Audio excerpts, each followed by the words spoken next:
Ok, video će kratko. Da. Ok, ljudi, danas imamo reakciju. A koja će to biti reakcija, ti reci? Ovo ti je kao reakcija na horor priče. Ovo je jedan lik zove se Mr. Nightmare. On snima ovako ove true, evo na primjer Christmas Eve horror story. Da, uglavnom horor. Da, kao priče. Ja, kao što možete da vidite gore, video se zove, nama sad pogleda, evo imate video 2 distributing true Christmas Eve horror stories. Znači, ok, Mr. Nightmare se zove, ima 561.000 pregleda na ovome video, tako da hajde da počnemo da ne dužimo dugo, hajde.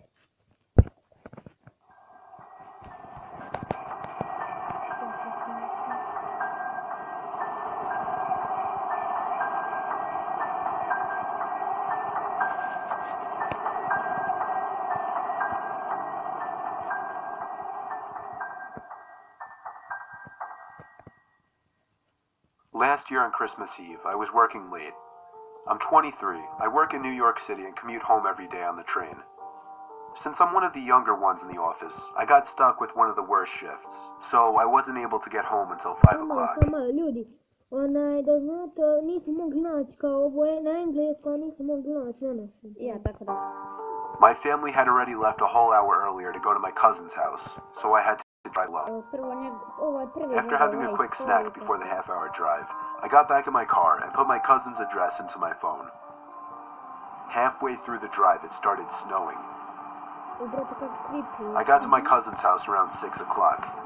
It was snowing heavily by this point, and I just made it in time to catch everyone starting dinner. I brought all of my gifts inside and cheerfully said hey to everyone. I stayed until around 11 o'clock. The rest of my family left a little sooner. I stayed an extra half hour or so just to hang out before leaving myself. By the time I was leaving, the ground had accumulated at least 2 feet of snow, and it wasn't even done snowing. The drive home was nightmarish. The roads were hardly even plowed, and I had to drive under 20 miles per hour on most roads. The roads were completely dead at this point though, most likely because everyone was smart enough to go home before the snow accumulated. Eventually I turned onto a main road that I'm sure would usually be bustling, but at 11:15 on Christmas Eve night, there was a single car or a single light from a store. It was a ghost town. But then I did notice the flashing taillights of one car. It was parked on the side of the road, and the smoke seeping out from its exhaust with the taillights giving it a red tint. As I got closer, I realized there was somebody next to the car waving their hand in the air. I assumed something was wrong and they needed help. So, me being the good Samaritan I am, I pulled up behind the car. When I opened my door, the guy approached me immediately, barely even giving me time to step out. He was an average-sized man, probably 5'10", 180 pounds. He spoke in a very demanding voice, asking me if I know anything about fixing an engine. I told him I didn't know much about cars. The guy responded very quickly to everything I said. He told me it's fine. He went inside of his car for a second, popped open his trunk, came back out and told me to just wait by the trunk for a second. I had no idea what he wanted me to do. I was really confused. He walked over to the front of his car, and I heard him open the hood. I couldn't see anything he was doing since the trunk was blocking my view, and the loud wind of the snowstorm overpowered any small noises he might have been making. I put my hand on the back of the car and leaned my body in anticipation, when suddenly I heard 3 or 4 quick and aggressive footsteps in the snow behind me before I was pushed into the trunk. The man tried to close the trunk on me, but I kicked my feet up in resistance and held it up. I was able to overpower him and kick the trunk open completely. As I took advantage of the few seconds I had to get out of the trunk, I took out my keys. He tried to grab me now, and I dug my house key right into his neck. He fell to his knees and his scream echoed down the deserted street. I was in my car and halfway down the road before he could even get up from his knees. Eto ga ljudi, prva se završila. Da, story prvi je se završio. Ako vi ne znate šta je se desilo, mogu ja skriti. Evo prvo da kažem, ljudi, pošto mi ćemo editovati malo video, tako da možda mi dole ispod stavimo i prijevod video, tako da ovi koji ne znaju engleski mogu da gledaju prijevod, tako da... Pa ne znam, mogla evo da ispričam ko ne zna već. Ovdje se radi, znači kako je taj išao kod rodbine za Božić i sada je se desilo da on sam oštio. I onda on kada se vraćao bila kao da popravi auto da će to biti. Ali zapravo nije, već on kao da ti kažem, jeli, on ga htio uhvati jer on njega gurnuo, on rekao da onda sačka i on je polako iza njega i gurnuo ga unutra u auto. I onda on se nogom otvorio nekako i onda uzeo ključe od auta i zabuo u vrat. I sada je on pobjegao, a on je tamo, nije ga mogao sustiti. To je za sada bilo. Da, za sada, pošto ovo je bila kratka priča, možda u nekim dijelovima ove priče, mislim u nekim dijelovima ove istorija, ova dva storija, mi stavimo dole prijevod, tako da... Vjerovatno ne, ali... Da, to mi pretpostavljamo. Ja. Hajde da krenemo na story 2, mi ćemo šutiti, možda negdje ćemo pričati, tako da ipak je reakcija. A little further down, I called 911 and reported the guy. I came back in 10 minutes to find blue and red lights illuminating the windows of the deserted stores. The police held him until the ambulance arrived for him. I watched the whole thing, and nothing ever felt better in my life.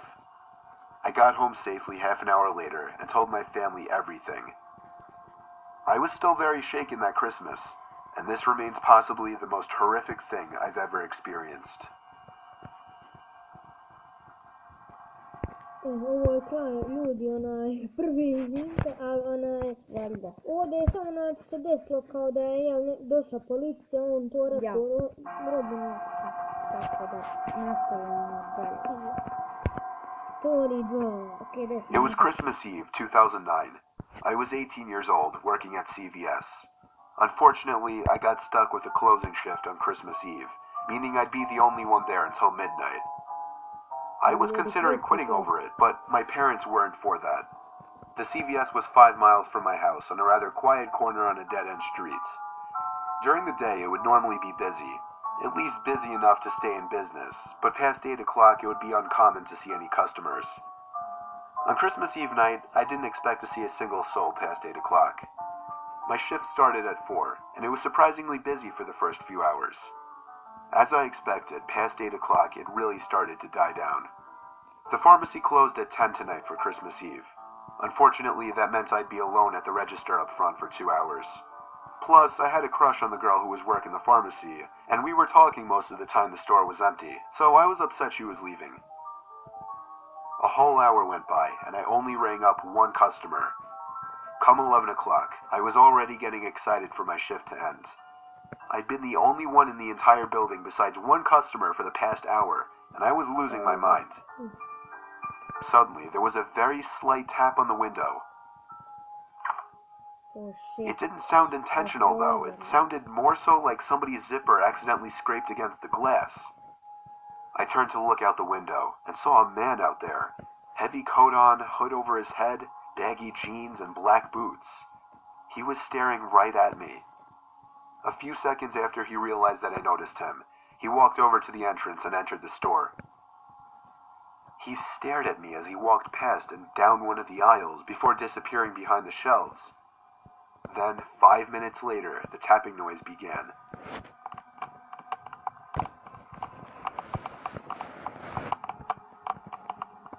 It sounded like it was coming from one of the aisles. I walked a little to the right behind the counter just to check down the aisle. Nobody was there, though. The tapping was so consistent and deliberate, I knew it was the man making the noise. But where was it coming from? I didn't know, but I had a sudden urge to go to the bathroom. Only problem, I wasn't supposed to go to the bathroom when there was a customer in the store and I was alone with them. 10 minutes or so passed and I didn't see the customer, but I would occasionally hear the weird tapping noise coming from one of the aisles. It got to the point that I couldn't take it anymore. I stepped out from behind the counter and called out, excuse me? I started walking around the aisles, looking for this man that walked in. He was nowhere to be seen, but every aisle I entered, I would hear noises coming from the next aisle over. I walked down the candy aisle and heard some of the sleigh bells jingling on the other side of the shelf, like someone was intentionally shaking them. I tried to peek through the tiny holes in the shelves to see if I could see him. I saw something completely unexpected and horrifying instead. I saw a pair of eyes staring back at me through the tiny holes in the shelf. The eyes moved away, and then the tall man entered the aisle I was in. He was making these weird noises like a child or someone who had just escaped a mental asylum. He started laughing and doing this weird tiptoe kind of hopping over to me. It sounds funny, but it was a straight up disturbing scene, and he was approaching so fast that I actually began to fear for my life. I started walking away from him, and he followed me everywhere in his weird hopping. I was back at the front of the store, ready to call my manager or the cops. Then I looked back at him and saw that he was frozen at the end of the first aisle, maybe 20 feet away from me. His goofy, eerily happy face turned to an aggressive, angry-looking stare of malice. I was officially done with this and walked out the front door, and to my horror, the man started charging at me. No more goofy hopping around, he was sprinting at me. I ran outside the store, too afraid to go to my car, because I feared he'd get me before I could lock the door. I ran around back and entered through the back door, which was still unlocked. I didn't know if he was still on my tail or not. I locked the door and hurried to the front of the store, where I locked the front door too. That was when I picked up the phone on the counter and called my manager, who was luckily still awake. I told him I had to leave immediately because somebody crazy was following me. Then I thought I heard something over my conversation. It was coming from inside the store. I put the phone down and realized it was the tapping again, coming from one of the aisles. I was out of that store and in my car within 20 seconds. I never came back. I called my manager when I got back home, and he called the cops. Surprisingly, nothing was stolen, or so I heard from a friend. My manager obviously wasn't too fond of me for leaving his store like that, so I never spoke to him again. I had as normal of a Christmas as possible, given what happened the day before. I eto ga ljudi, Završila je. samo da vam ovo kažemo. Čekaj. Ok, 12 minuta. Ajde res brže. Znači, Ostavit ćemo dole prijevod, napisat ćemo. Ma hajde, Ljudi nećemo. nećemo, hajde, da pisat ćemo ovdje na video. Hajde.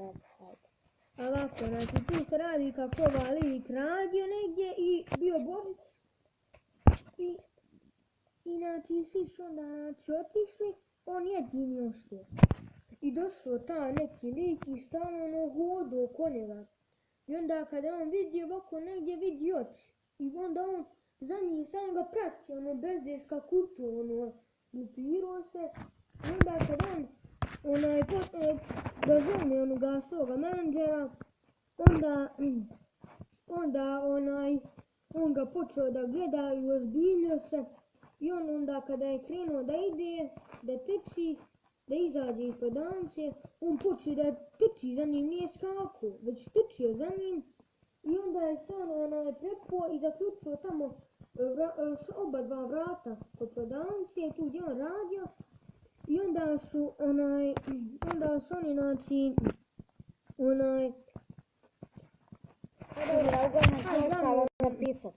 Uglavnom ću ostalo napisat. I ljudi, znači ako vam se ide ovaj video, like i subscribe, share ako hoćete, ne znam, lupite ga do 2017. godine, tako da. Pozdrav do idućeg klipa. Ćao.